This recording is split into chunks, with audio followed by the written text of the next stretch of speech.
Breast feeding का recorded. स्तनपान का यहाँ पे उल्लेख आया हुआ है। अगर mother if mother is healthy so she can start the breast feeding as early as possible immediately after a delivery. So यहाँ पे डेफिनेशन में हम देखेंगे breast feeding is the feeding of an infant और young child with breast milk directly from the female human breast. तो हमारे आयुर्वेद में भी बताया गया है कि इधर माता का दूध बच्चे को पिलाना चाहिए, या फिर अगर माता अवेलेबल नहीं है, मदर का डेथ वगैरह हो जाता है आफ्टर डिलीवरी, तो वहाँ पे धात्री का उल्लेख भी किया है। तो वहाँ पे हमारे आयुर्वेद में भी इसका डिटेल में वर्णन आया हुआ है। सो यहाँ पे हम देखेंगे एज पर modern anatomy and physiology of breast की कहा यहाँ पे लैक्टेशन कैसे प्रोड्यूस होता है और क्या क्या ऑर्गन इसमें इन्वॉल्व होते हैं। तो यहाँ आप देख सकते हो ब्रेस्ट का पोजीशन बताया गया है, चेस्ट वॉल है, लोब्यूल्स है, लैक्टिफेरस डक्ट्स है, देन आगे जाके निपल से जहाँ से मिल्क एक्सक्रीट होता है और baby can suck the milk from the nipple. तो यहाँ पे सारा एनाटॉमी मेंशन किया गया है डिटेल में। यहाँ पे क्या क्या पार्ट्स इन्वॉल्व होते हैं, तो यहाँ पे है lobe, that is mammary glands में लोब्स होते हैं। Each breast consist of single major branch of alveoli. Next areola is there, that is blackish part over the breast, it is bilaterally present. There are two areola, two nipples, and milk ducts tube through which the milk travels from breast to baby's mouth. And next is alveolar cells. यहाँ पे हम देखा हमने अभी anatomy of the breast and physiology अभी हम आगे देखेंगे। Nipple and areola are the two parts involve in lactation mainly. Areola enlarges and darken during the pregnancy, means antenatal period में ही पेशेंट के ब्रेस्ट में चेंजेस होना स्टार्ट हो जाता है एंड इमीडिएटली आफ्टर डिलीवरी वहाँ पे सिक्रीशन प्रेजेंट होता है। Small bump on areola called as Montgomery gland. So you can see here the Montgomery gland. This arrow is showing the gland to soften the nipple, prepare the nipple for breastfeed. तो यहाँ पे पहले से ही breast care आपको 7th-8th month से ही patient को advice करना है, जिससे कि आगे जाके लैक्टेशन प्रॉपर हो जाए। यहाँ पे हम देखेंगे मिल्क इजेक्शन रिफ्लेक्स, मतलब कैसे मिल्क प्रोड्यूस होता है। इसके लिए जो मेन हार्मोन है यहाँ पे वो है प्रोलैक्टिन, इसका नाम आपने सुना होगा। So prolactin is directly responsible for the breast milk production and secretion. तो यहाँ पे आप देख सकते हो in first image long arrow is there, तो उसके नर्व इम्पल्स जाता है from sucking go to the brain, means जैसे बेबी सक करता है निपल को वैसे ही एक रिफ्लेक्स जाता है through long arrow up to the brain. Next short arrow से आप देख सकते हो the pituitary gland releases the prolactin into the blood. तो जो प्रोलैक्टिन जो है वो पिट्यूटरी ग्लैंड से सिक्रीट होता है और ब्रेस्ट इज अ ऑर्गन, तो इससे यहाँ पे मिल्क इजैकुलेट होने लगता है। This causes the alveolar cells to secrete milk and swells the alveoli. So breast fullness दिखता है आपको और निपल से सिक्रीशन हो जाता है और बेबी सक करता है तो ब्रेस्ट फीड लेने लगता है। तो ये है साइकिल उसका, कैसे प्रोलैक्टिन रिफ्लेक्स ब्रेस्ट फीडिंग में या फिर लैक्टेशन में उसका रोल है। Next is the milk ejection reflex. अभी प्रोलैक्टिन रिफ्लेक्स हमने देखा और मिल्क इजेक्शन रिफ्लेक्स। तो यहाँ पे लॉन्ग एरो जो है nerve impulse from sucking go to brain, pituitary releases the oxytocin into the bloodstream and this causes the muscles around the alveoli in the breast causes milk into the nipple. सो यहाँ पे आप देख सकते हो जो अभी हमने पढ़ा, जो बेबी सक करता है फर्स्टली, देन ब्रेन को स्टिमुलेशन मिलता है, brain stimulates the pituitary gland, then prolactin and oxytocin is secreted by pituitary gland and then milk production and milk let down reflex वहाँ पे हो जाता है। सो ये हो गया फिजियोलॉजी। आगे है how breast milk is produce. The let down reflex is very important, तो ये आपको हमेशा ध्यान में रखना है कि लेट डाउन रिफ्लेक्स से ही वहाँ पे पिट्यूटरी से प्रोलैक्टिन एंड ऑक्सीटोसिन बनता है। तो ये अभी हम थोड़ा देखेंगे डिटेल में। How body respond to baby sucking. तो बेबी का sucking is very much important. Infant sucking stimulates the nerve endings into the nipple and areola which gives the signal to pituitary gland in brain and then pituitary secretes the hormone called as prolactin and oxytocin. So breast ऐसे से respond करता है baby के sucking को। Next prolactin और oxytocin क्या काम करते हैं, तो वो है prolactin causes alveoli to take the nutrients protein sugar from blood supply and turn them into the breast milk. So this is the function of prolactin hormone which is mainly for lactation. Next is oxytocin. Oxytocin causes the cells around the alveoli to contract and eject the milk down into the milk ducts. This passing of the milk down the ducts is called as let down milk ejection reflex. So those both hormones are important for lactation. Next, letdown is experienced in numerous ways including infant begins to actively suck and swallow. इससे letdown reflex start हो जाता है. Milk may drip from the opposite breast. Mother may feel a tingling or full sensation after the first week of nursing in breast or uterine cramping. May feel thirsty. तो ये सब जो है उसके science है, आप एक्सपीरियंस करते हैं, मदर एक्सपीरियंस करती है मेनली. तो ये आपको पूछना है इफ वहाँ पे लैक्टेशन प्रॉपर है नहीं है, तो ये सारे साइंस आपको रूल आउट करने हैं. Next, inhibitor in breast milk, मतलब क्या क्या चीज़ों से ब्रेस्ट मिल्क रिड्यूस हो सकता है या उसका सिक्रीशन स्टॉप हो सकता है. तो आप देख सकते हो इमेज में, अगर ब्रेस्ट बहुत ज़्यादा फुल है दैट इज हम उसको बोलते हैं ब्रेस्ट एंगोजमेंट. ब्रेस्ट में ऑलरेडी मिल्क स्टैग्नेंट हो रखा है, सो दैट में cause the blockage of the lobules and all the track. So that's why वहाँ पे सिक्रीशन कम हो जाता है. Next is oxytocin reflex for milk ejection, मतलब मिल्क प्रोड्यूस होने के लिए कौन सा मेन रिफ्लेक्स है, तो ऑक्सीटोसिन. तो यहाँ पे भी आप देख सकते हो कि worry, stress, pain, doubt, baby की तरफ का अटैचमेंट कम होना, ये सब चीज़ें जो है वो मिल्क प्रोडक्शन रिड्यूस करते हैं. और दूसरी तरफ आप देख सकते हो कि बेबी की तरफ का जो अटैचमेंट है, पेशेंट का जो एंगर, स्ट्रेस, वो ऐसी कोई चीज़ नहीं है वहाँ पे. बेबी का प्रॉपर अटैचमेंट है मदर से. बेबी का आवाज़, बेबी का टच, उससे आने वाला कॉन्फिडेंस, उससे ब्रेस्ट फीडिंग बढ़ने लगता है और वो मेंटेन रहता है. तो ये चीज़ें बहुत मैटर करती है, मतलब पेशेंट का मेंटल स्टेट और उसका बेबी से होने वाला attachment is very much important and that is playing role in lactation. Reflexes in the body, तो यहाँ पे आप देख सकते हो ये हो गया मदर का रोल, अभी हमने देखा. अभी हम देखेंगे बेबी की तरफ का रोल. तो इसमें है मदर के जो स्किल्स है कि मदर कितना बेबी को प्रॉपर पोजीशन दे पाती है, मदर को फीडिंग कैसे कर पाती है. एंड उसके बाद है बेबी का जो स्किल है, उसमें है कि sucking reflex, routing reflex, swallowing reflex. तो ये जो 3 रिफ्लेक्स यहाँ पे है वो अगर प्रॉपर होंगे, बेबी का लैच प्रॉपर होगा निप्पल का, तो ही वहाँ पे लैक्टेशन बहुत अच्छे से सेट हो जाएगा. तो फर्स्ट इज रूटिंग रिफ्लेक्स, तो आपने ये पीडियाट्रिक में सीखा होगा. रूटिंग रिफ्लेक्स इसमें है when something touches the lips of baby then baby opens the mouth and baby mouth open करके फिर सकिंग स्टार्ट कर देता है. नेक्स्ट है sucking reflex when something touches the palate of baby, मतलब यहाँ पे एरो दिखाया है तो अपर पैलेट को अगर टच हो गया एरियोला निपल का प्रॉपरली तो बेबी सक करना स्टार्ट कर देता है. Next is swallowing reflex. swallowing मतलब जो भी मिल्क कलेक्टेड है माउथ में वो बेबी निगलना भी चाहिए बेबी ने, नहीं तो वो वहीं पे माउथ में रहेगा, एस्पिरेट हो सकता है. तो proper swallowing is also important. तो इसके लिए प्रॉपर पोजिशन एंड बेबी के रिफ्लेक्स एंड मदर का स्किल ये बहुत इंपॉर्टेंट है यहाँ पे. Next is 10 steps to successful breastfeeding. So we have written the breastfeeding policy that routinely communicated to all healthcare staff. मतलब पेशेंट का जो ब्रेस्ट फीडिंग है वो हॉस्पिटल में ही प्रॉपर सेट होना, उसको प्रॉपर ट्रेनिंग मिलना, प्रॉपर एजुकेशन मिलना, ये कब हो पाएगा पॉसिबल, जब all staff is trend, means nursing staff, para medical staff जो भी है, तो उन सबको प्रॉपर ट्रेनिंग होना ज़रूरी है और वही पेशेंट को ट्रेन करेंगे. Train all healthcare staff in skill necessary to implementation of this policy. Inform all pregnant women about the benefits and management of breastfeeding. तो पेशेंट को भी प्रायर एंटीनेटली ही ब्रेस्ट केयर सब इन्फॉर्म करना, प्रॉपर फीडिंग के लिए promote करना, उनका confidence बढ़ाना, ये सब चीज़ें जो है एएनसी से ही स्टार्ट करनी है.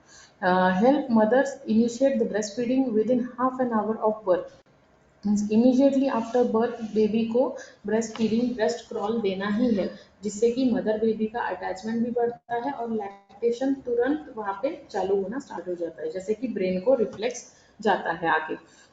Show mothers how to breast feed and how to maintain the lactation even if they should be separated from their infants.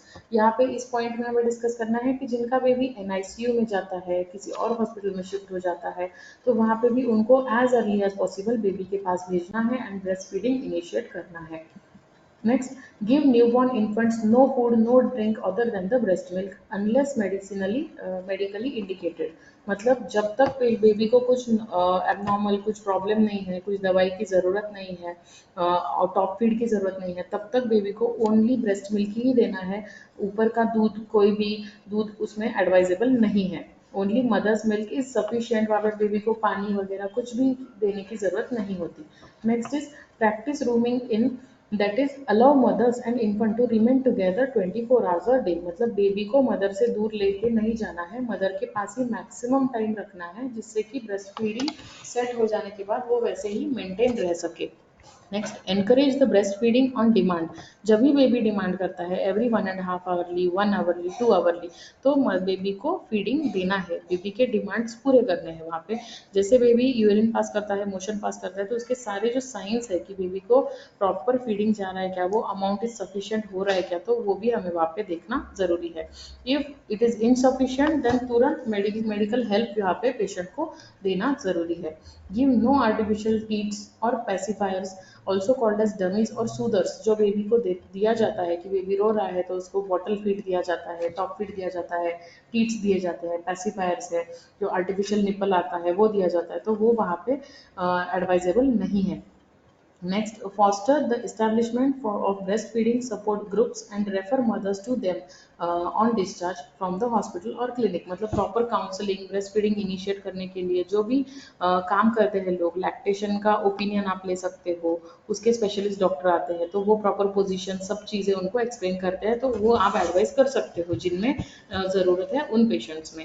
Next, कब से स्टार्ट करना है breast feeding? As soon as possible, means आप देख सकते हो तुरंत डिलीवरी के बाद, आप नॉर्मल डिलीवरी हुई है तो आप इपीजियोटोमी स्विचर कर रहे हो उस टाइम पे, या फिर सीजेरियन हुआ है तो पीडियाट्रिशियन डॉक्टर को वहाँ पे आप एडवाइस कर सकते हो कि तुरंत वहाँ पे आप ब्रेस्ट क्रॉल बेबी को दे सकते हो, जिससे कि तुरंत ब्रेस्ट फीडिंग स्टार्ट हो जाएगा।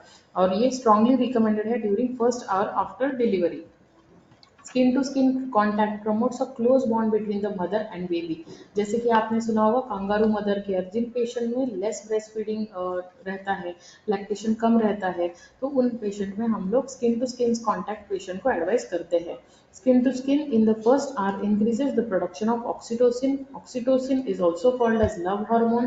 This hormone promotes the bonding and affection between the baby and mother.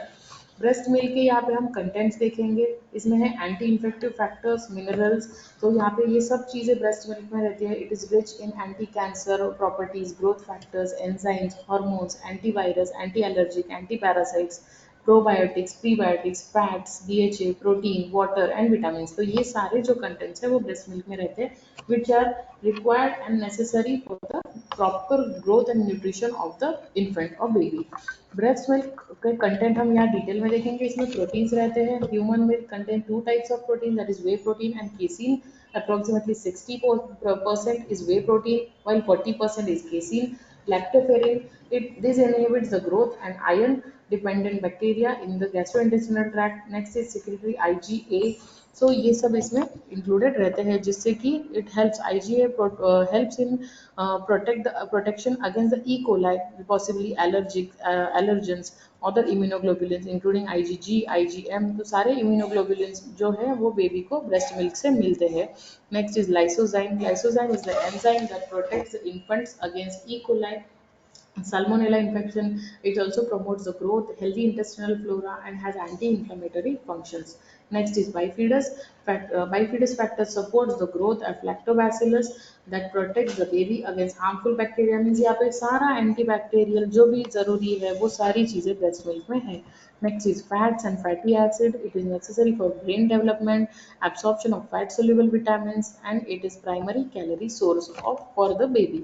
Fatty acids, long chain of fatty acids are needed for brain, retina, nervous system development. They are deposited in the brain during the last trimester of the pregnancy and also found in the breast milk. Next is vitamin and carbohydrates. तो हम vitamin के बारे में तो जानते हैं कि breast milk is rich of vitamin, that is vitamin A, D, E, K, all the fat soluble vitamin are there. Water solubles में यहाँ पे vitamin C, riboflavin, niacin, pantothenic acid are also essential. So यहाँ पे आगे है carbohydrates. तो lactose helps in decrease amount of unhealthy bacteria in the stomach, so carbohydrates का भी वहाँ पे पोर्शन रहता है, सम अमाउंट ऑफ। आगे है वाई टू ब्रेस्ट फीड, क्यों करना है breast feeding? So breast milk is most important and natural food for the baby.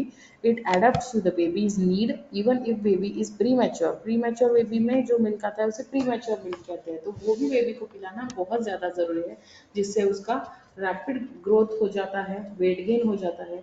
Next, protects the baby against the infection. So यहाँ पे एग्जाम्पल दिया हुआ है diarrhoea, bronchitis, pneumonia, immunological problems, allergies, तो इन सब से पेशेंट जो है ब्रेस्ट फीड जो है बेबी को प्रिवेंट करता है। फेवर्स द यूट्राइन इन्वोल्यूशन, जैसे कि हमने देखा ऑक्सीटोसिन, हम एक्सटर्नली ऑक्सीटोसिन देते हैं to prevent the PPH, postpartum haemorrhage. तो आपने इसके बारे में सुना होगा कि आफ्टर डिलीवरी बहुत ज़्यादा ब्लीडिंग हो रहा है, यूट्रस प्रॉपरली कॉन्ट्रैक्ट नहीं हो रहा है, तो उसको यूट्राइन सब इन्वोल्यूशन बोलते हैं। तो उसके लिए ऑक्सीटोसिन हम एक्सटर्नली देते हैं जो कि ऑलरेडी बॉडी में बन सकता है due to proper breast feeding and active breast feeding. तो जिससे बॉडी में ऑक्सीटोसिन बनेगा प्लस एक्सटर्नली देंगे तो उससे पीपीएच नेचुरली प्रिवेंट हो सकता है।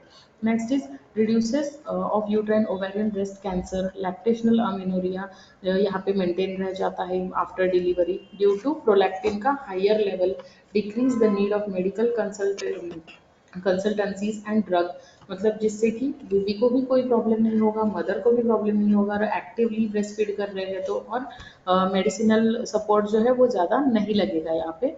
Benefits of breast feeding to mother, mother को क्या क्या फायदे होते हैं इससे, with that promotes the mother and child bonding, it prevents the uterine bleeding in the mother after delivery, that is it prevents the PPH. this is a natural form of family planning, मतलब यहाँ पे जो amenorrhoea है, lactational amenorrhoea, वहाँ पे menses नहीं होते, अनओव्युलेटरी cycle होते हैं, ओव्युलेशन नहीं होता है, और उसके बाद में वहाँ पे फैमिली प्लानिंग तो नेचुरली यहाँ पे होता ही है, तो उसके वजह से बीच में प्रेगनेंसी नहीं रहता है। Next, this saves the time and precious expenses need not to be used for buying milk powder and healthcare products for the baby. So this is economical point. Next is how often do it, मतलब कितने बार baby को breast feed करना चाहिए। सो breast feeding must be done on demand at least 8 times a day minimum. Babies feed with the different frequencies and take different amount of milk at each feed. तो इसीलिए यहाँ पे इसका कोई रूल नहीं है कि कितने बार देना है, कितना देना है, कितना ml देना है, तो ये as per the baby's requirement हमें बेबी के ऑन डिमांड ब्रेस्ट फीड करना ज़रूरी है। सो इसका कोई भी टाइम टेबल नहीं होता, वो पर्सन टू पर्सन वेरी करता है। तो minimum 8 times a day 2 hourly तो ब्रेस्ट फीड करना ही है। नेक्स्ट, बेबी के शंगर साइंस। सो बेबी को कब, सॉरी बेबीज हंगर साइन, तो यहाँ पे बेबी को कब फीडिंग करना है, तो बेबी का कैसे वो हंग्री है नहीं है, उसको प्रॉपरली डाइजेस्ट हो रहा है मिल्क, तो उसके जो साइंस रहते हैं तो वो हमें देखने हैं यहाँ पे। So early clues that is baby is hungry, so baby stirring, mouth opening, turning head, seeking routing वो कर रहा है, तो इससे आपको अर्ली साइंस मिलेंगे, तो बेबी को इमीडिएट फीड करना है। आफ्टर दैट बेबी वैसे का वैसा ही पड़ा है, बहुत ज़्यादा हंग्री हो रहा है बेबी, तो वो स्ट्रेच करेगा, इंक्रीजिंग फिजिकल मूवमेंट्स, और वो रोने लगेगा, हैंड टू माउथ उसका वो करने लगेगा। Next,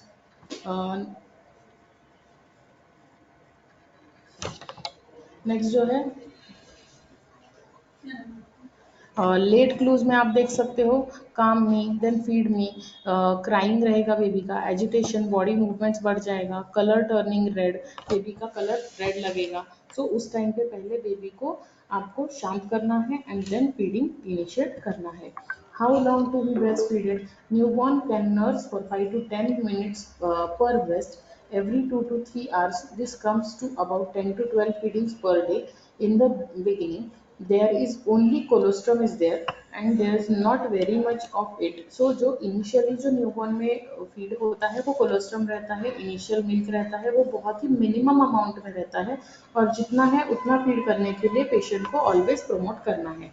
1 month or more, as baby gets older his stomach will get larger, he will nurse less frequently but for a longer duration at each feed. For example, he may nurse 20 to 40 minutes per breast every 3 to 4 hours. तो जैसे 1 month का duration हो जाता है तो quantity of milk is also increase, baby का requirement भी increase हो जाता है और उसका फीडिंग पैटर्न भी सेट हो जाता है। After 6 months, baby may breastfeed for 20 to 40 minutes per breast 3 to 5 times a day. तो 6 मंथ तक बेबी का जो फीडिंग का पैटर्न है पूरा कंप्लीट सेट हो जाता है, एज पर उसके रिक्वायरमेंट बेबी का फीड सेटल हो जाता है।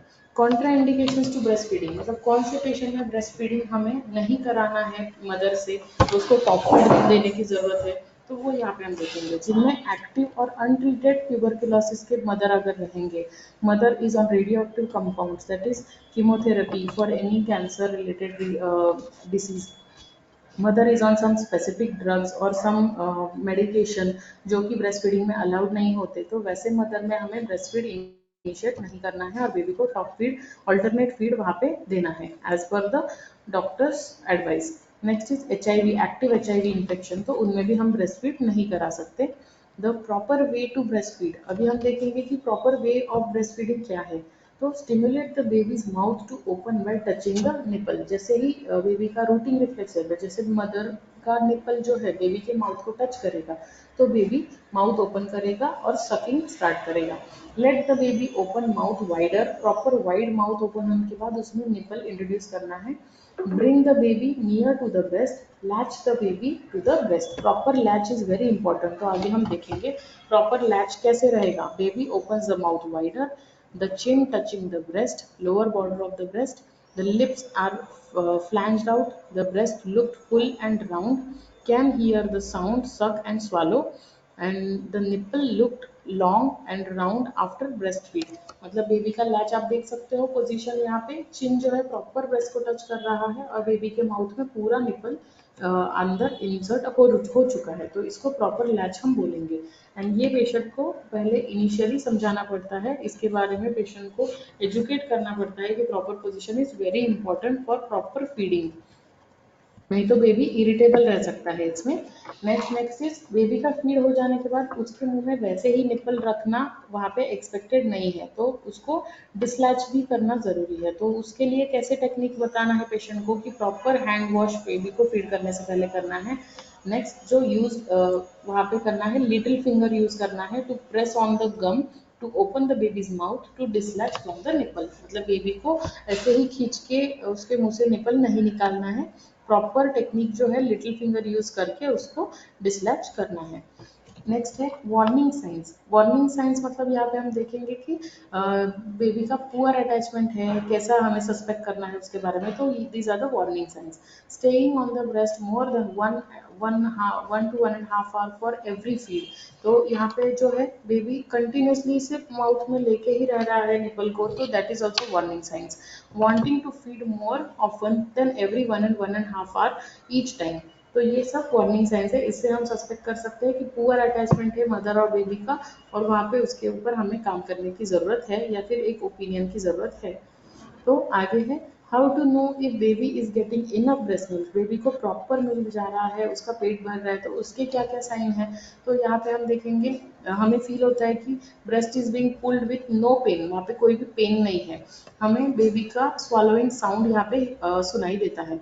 Next wide open mouth baby का रहता है, कर्ल्ड आउट लिप्स रहते हैं, chin pressed into the breast and sucking and swallowing वहाँ पे हमें मिलता है। So this is a sign that baby is receiving proper milk in proper amount. और बेबी का वेट गेन होता है जो कि एक्सपेक्टेड रहता है, the newborn may lose 7% in first 3 days, should return to there birth weight gain weight by 10 days of age, मतलब 3 दिन में बेबी का वेट जो है वो नॉर्मल बर्थ वेट से रिड्यूस हो जाता है अप टू 7%, जो टोटल वेट का परसेंटेज में, और वो वेट प्रॉपर गेन भी होना चाहिए प्रॉपर ब्रेस्ट फीडिंग के बाद में within 10 days of age, should gain at least 20 to 35 grams per day in the first 3-4 months of age. ऐसे अगर हो रहा है प्रॉपर कैलकुलेशन तो उसको प्रॉपर फीडिंग जा रहा है और लैक्टेशन प्रॉपरली सेट है, ऐसे हमें एक्सपेक्टेड है। उसके बाद में डाइपर्स के हिसाब से हम कैसे रूल आउट कर सकते हैं कि उसको प्रॉपर फीडिंग जा रहा है, तो 1 day एटलीस्ट 1 डाइपर तो वहाँ पे सोक होना चाहिए properly, 2 days at least 2 wet diapers, 3 days at least 3 heavy diapers, 4th day पे एटलीस्ट 4 हेवी डाइपर्स सोक होने चाहिए, and 5-6 days at least 6 heavy diapers होने चाहिए। एंड उसके आगे उसका हम आगे मॉनिटर कर सकते हैं, जैसे कि मतलब डे 1 के उसमें बेबी का फीड उतना ज़्यादा इनटेक नहीं होगा तो आउटपुट भी उसके हिसाब से होगा, उसके हिसाब से ये बनाया गया है। तो इससे भी हम जज कर सकते हैं कि बेबी को फीडिंग प्रॉपर जा रहा है और सफिशिएंट फीडिंग हो रहा है क्या। फॉर हाउ लॉन्ग बेबी को फीड करना है, मतलब कब तक ब्रेस्ट फीड एडवाइजेबल है, तो वर्ल्ड हेल्थ ऑर्गेनाइजेशन ने यहाँ पे बताया है कि ब्रेस्ट फीडिंग एक्सक्लूसिवली मतलब प्रॉपर ब्रेस्ट फीडिंग वहाँ पे करना चाहिए up to 6 month, minimum 6 month baby को ब्रेस्ट फीडिंग देना चाहिए, और उसके आगे बेबी को आप टॉप फीड पे धीरे धीरे शिफ्ट कर सकते हैं with complementary foods up to 2 years of the year और बियॉन्ड। मतलब कॉम्प्लीमेंट्री फूड के साथ थोड़ा थोड़ा ब्रेस्ट फीड इनिशिएट करना है वहाँ पे, और टॉप फीड पे पूरा शिफ्ट होने के बाद ब्रेस्ट फीडिंग बंद कर देना है। तो ऐसे एज पर WHO ने बताया है। हाउ टू ब्रेस्ट फीड, मतलब स्किल असिस्टेंस वहाँ पे बहुत ज़रूरी है। तो जैसे कि हम पेशेंट को हॉस्पिटल में स्टे एडवाइस करते हैं, तो तभी उनको मौसी, सिस्टर, डॉक्टर इन्होंने प्रॉपर पोजीशन और कैसे कैसे बेबी को होल्ड करना है, कैसे फीड करना है, कैसे लैच होना चाहिए, कैसे नहीं होना चाहिए, उसके लिए उनको एजुकेट करना चाहिए। तो पहले जो है, पहले तो hygiene is very much important. Hand wash करना है, कंफर्टेबल पोजीशन में बैठना है, बेबी को प्रॉपर रिलैक्स पोजीशन में होल्ड करना है, और पेशेंट ने पहले तो रिलैक्स होकर अपना पोजीशन ले लेना है।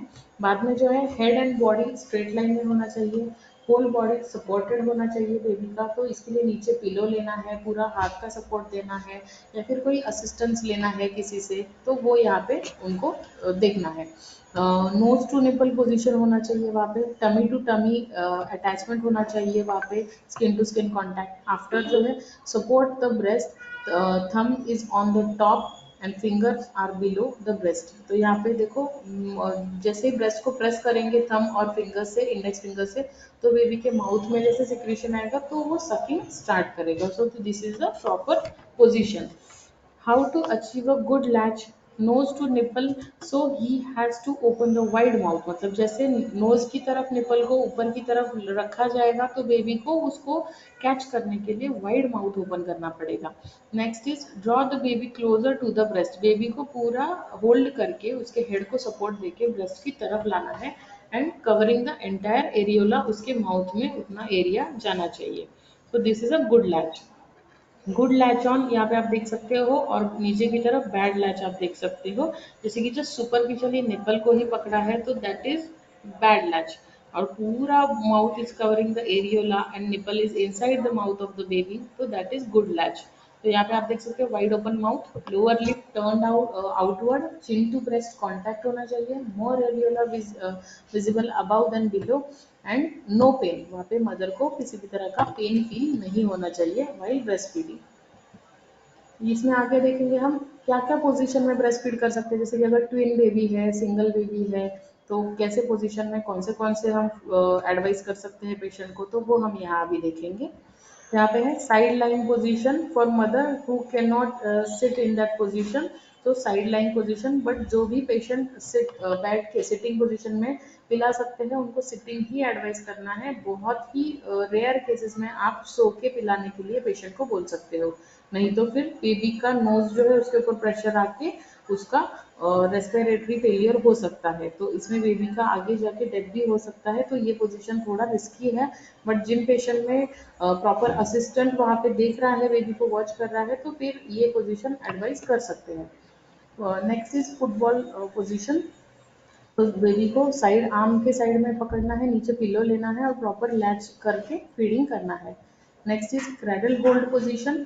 दोनों हाथों से बेबी को होल्ड करना है, एक एल्बो के यहाँ पे बेबी का हेड आएगा, और प्रॉपर उसका लैच दे के फिर उसको फीडिंग स्टार्ट करना है। तो बेबी के बैक को पूरा इस पोजीशन में कवर है। क्रॉस क्रैडल होल्ड पोजीशन, तो आप देख सकते हो कि अपोजिट साइड के लिए पूरा एक हाथ से ब्रेस्ट को सपोर्ट देना है और एक हाथ बेबी के नीचे रहेगा, देन फीड इनिशिएट करना है। This is cross cradle hold position. Saddle hold means baby को ऐसे सामने से पकड़ना है, और बेबी का जो चिक है वो ब्रेस्ट पे टच करेगा, और उसकी जो फेस है वो एक साइड में रहेगा, और प्रॉपर निपल पकड़ के उसको फीडिंग कराना है। Saddle hold position. Twin football position, तो इसमें अगर ट्विन्स बेबी है, तो दोनों साइड में दो बेबीज को लैच करने के लिए पहले तो सपोर्ट देना है नीचे से, और दोनों साइड के जैसे फुटबॉल का पोजीशन होल्ड करते हैं हाथ में, वैसे दोनों बेबी को होल्ड करना है और फीडिंग करना है। तो this is for twins baby. Signs that baby is getting enough breast milk. He is contented for 1 to 2 hours after a feed. He passes clear dilute urine 5 to 6 times a day. He passes bright yellow watery stools 6 to 8 times a day. He regains birth weight after 2 weeks. तो ये सारे जो sign है कि urine motion baby का clear है, पास हो रहा है, उसका फ्रीक्वेंसी भी मेंटेन है, और उसके बाद में बेबी का वेट गेन हो रहा है, और वो एवरी टाइम प्रॉपर टाइमिंग के बाद में फीड डिमांड कर रहा है, तो ये सब साइंस है कि baby is getting enough breast milk. Breast milk supply can be increased by frequent feeds day and night. कैसे मिल्क सप्लाई इंक्रीज करना है और उसे मेंटेन रखना है, तो रात को भी और दिन में बेबी को फ्रीक्वेंट फीड देना है। Allowing unlimited breast feeding to satisfy baby sucking needs, mother to eat and drink sufficient quantities to satisfy baby's sucking, her or his hunger and thirst, and cultural foods like ginger, rice wine are compatible with breastfeeding। मतलब जिससे भी जो भी home remedies है वो भी वहाँ पे side by side food supplements of baby, sorry food supplements of mother, उस पर भी यहाँ पे हमें ध्यान रखना है। प्रॉपर डाइट जो है फॉलो होना चाहिए मदर से, तो ही ब्रेस्ट मिल्क इनिशिएट वहाँ पे हो जाएगा। Breast milk storage and thawing, तो ब्रेस्ट मिल्क कैसे स्टोर करना है, unless being used immediately refrigerate it within 1 hour. Means जैसे ही ब्रेस्ट मिल्क जो है वो एक्सप्रेस करके निकाला है ब्रेस्ट पम्प से और उसको स्टोर करना है, तो तुरंत उसको रेफ्रिजरेट करना है। बाद में जो है कि thaw और warm milk in container of lukewarm water or running water. Once milk is thawed, it should be used within 24 hours. Once milk is warmed, then and not used for the feeding, it should be discarded। मतलब एक बार milk को थोड़ा आपने अगर गर्म कर दिया, warm किया, तो उसको वैसे ही रखा है, फीडिंग के लिए यूज नहीं कर रहे, तो उसको तुरंत डिस्कार्ड कर देना है और नेक्स्ट जो है इजैकुलेट करके उसको फिर पिला सकते हो अगर देना है तो, नहीं तो डायरेक्टली ब्रेस्ट फीड ही यहाँ पे एडवाइजेबल है। यहाँ पे प्लेस ऑफ स्टोरेज बताया गया है, कितने टेम्परेचर पे स्टोर करना है और मैक्सिमम स्टोरेज टाइम कैसे रहेगा, तो ये यहाँ पे हम डिस्कस करेंगे। रूम टेम्परेचर में 25 डिग्री सेल्सियस में 6 to 8 आवर्स फीडिंग रह सकता है, पर उसको रेफ्रिजरेशन में रखना है क्योंकि रूम टेम्परेचर जो रहेगा वो 37-38 डिपेंड ऑन दैट क्लाइमेट रहेगा, तो इसको आपको नॉर्मल रेफ्रिजरेटर में आपको स्टोर कर सकते हो 6 to 8 आवर्स। उसके बाद में insulated thermal bag with ice pack के साथ रहेगा तो अप टू 24 आवर्स रह सकता है। In a refrigerator up to 4 degree Celsius पे 5 डेज तक रह सकता है।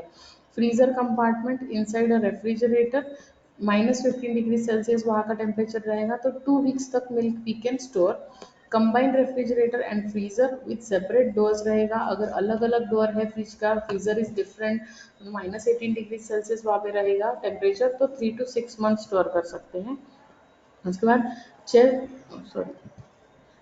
चेस्ट और अपराइट मैनुअल डीप जो फ्रीजर रहते हैं, डीप फ्रीजर वहाँ पे तो -20 डिग्री सेल्सियस रहता है टेम्परेचर, तो वहाँ पे 6 to 12 मंथ्स तक फीडिंग स्टोर कर सकते हैं। Next is complications of breast feeding, क्या क्या रह सकते हैं, तो ब्रेस्ट पेन हो सकता है, बेबी बाइट कर सकता है, टू मच मिल्क, ज़्यादा मिल्क प्रोडक्शन होने के बाद उसके वजह से ब्रेस्ट एंगॉजमेंट हो सकता है, mastitis that is breast muscle जो है उनमें पेन होना, उसे मैस्टाइटिस कहा जाता है। ब्रेस्ट में एब्सेस हो सकता है ड्यू टू मिल्क स्टैगनेंट रहने से, वहाँ पे पस फॉर्मेशन होके पस पॉकेट बन सकते हैं, उसे हम ब्रेस्ट एब्सेस कहेंगे। ब्रेस्ट एंगॉजमेंट यहाँ पे मेंशन किया है, और सोअर निपल, निपल में क्रैक हो जा सकते हैं ड्यू टू ड्राइनेस और हाइजीन मेंटेन नहीं करने की वजह से। तो ये सब है कॉम्प्लिकेशंस ऑफ ब्रेस्ट फीडिंग, कि जिसमें प्रॉपर अगर एजुकेट ना किया गया तो ब्रेस्ट फीडिंग करके भी, प्रॉपर ब्रेस्ट फीडिंग होने के बाद भी वहाँ पे ये चीज़ें हो सकती है। अगर patient is not well educated, वहाँ पे उसको प्रॉपर पता ही नहीं है कि हाइजीन मेंटेन करना क्यों ज़रूरी है, ब्रेस्ट एम्प्टी करना क्यों ज़रूरी है, प्रॉपर ब्रेस्ट सपोर्ट देना ज़रूरी है to prevent the mastitis, proper वहाँ पे पोजीशन भी इम्पॉर्टेंट है ब्रेस्ट पेन प्रिवेंट करने के लिए, और बेबी का लैच जो है वो प्रॉपर टाइम पे डिसलैच करना भी ज़रूरी है, नहीं तो बेबी वैसे ही होल्ड करके बाइट भी कर सकता है आगे जाके। बाद में सोअर क्रैक निपल कैसे हो सकता है, this causes of sore and crack nipples includes improper latch, proper latch नहीं होना, thrush dry skin, dermatitis and biting by baby, that nipple, nipple को बाइट करने की वजह से वहाँ पे crack nipple, sore nipple, nipples पे वुंड वहाँ पे क्रिएट होना, ये चीज़ें हो सकती है। Then next is nutrition while breastfeeding. So eat well and balanced diet. Varied diet means mother के लिए यहाँ पे प्रॉपर बैलेंस डाइट होना चाहिए, डाइट में वैरायटी होना चाहिए। Breast feeding mother's Burns 500 plus calories daily, breast feeding की वजह से कैलोरीज भी बर्न हो जाते हैं मदर के।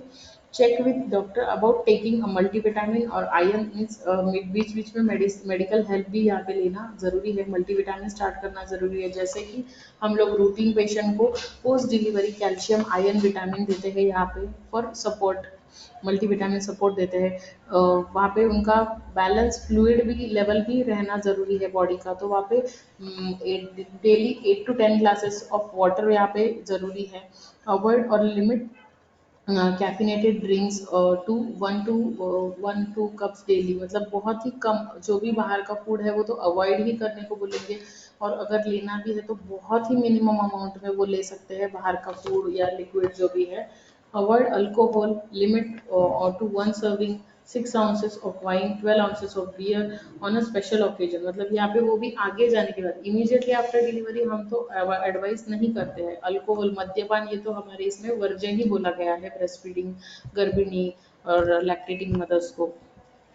Take home message.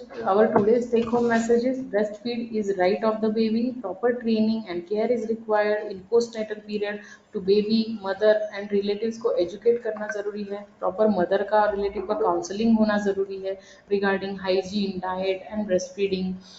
Diet counseling and postnatal care of mother is most important. Correct breastfeeding position, वहाँ पे पेशेंट को एजुकेट करना है उसके बारे में।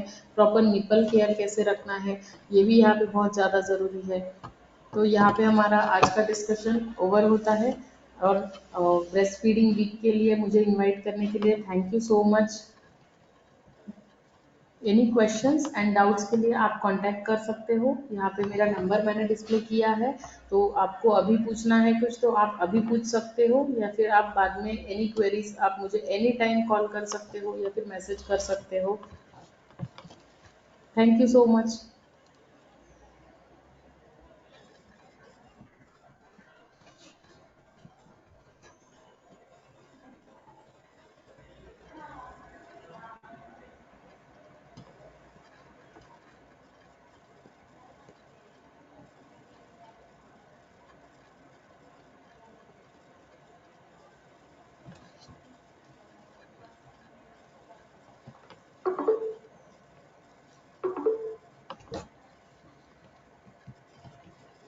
Any questions?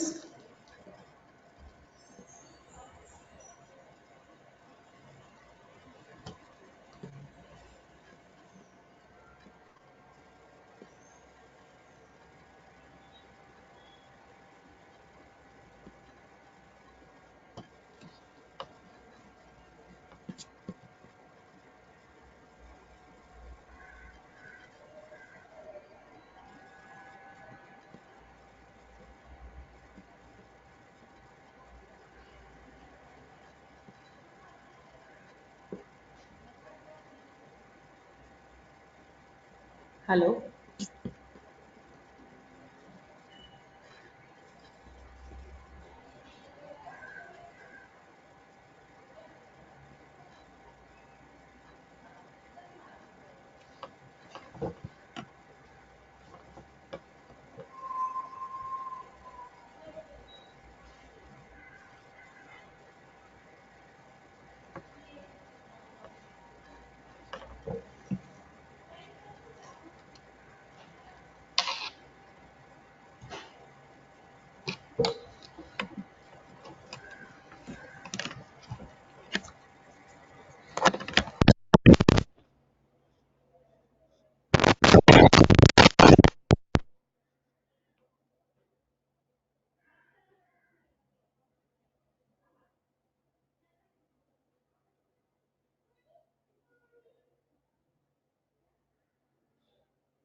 मैं हेडफोन बंद कर दिया मैंने।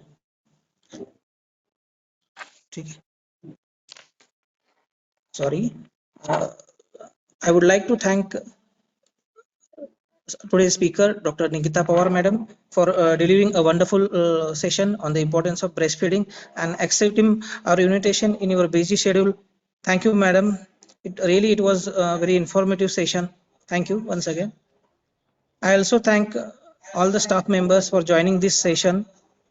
I extend my gratitude to our beloved Principal Sir, S.V. Gaddari Shetty Sir, and Vice Principal Dr. Advish Arkari Sir for inspiring and encouraging us to do such activities and events.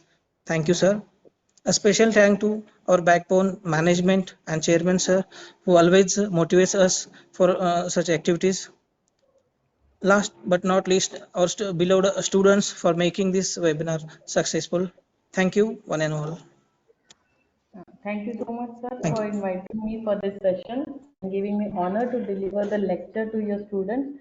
Thank you, Dr. Nazia, Dr. Principal Sir, here, Dr. Adhivesh Sir, Dr. Srinivas Sir. Thank you so much, and thank you, students.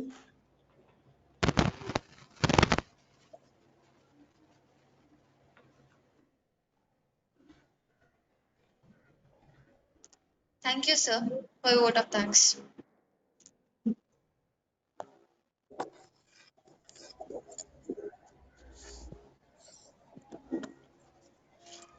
Okay, thank you. Session is over. Yeah, thank you so much, sir.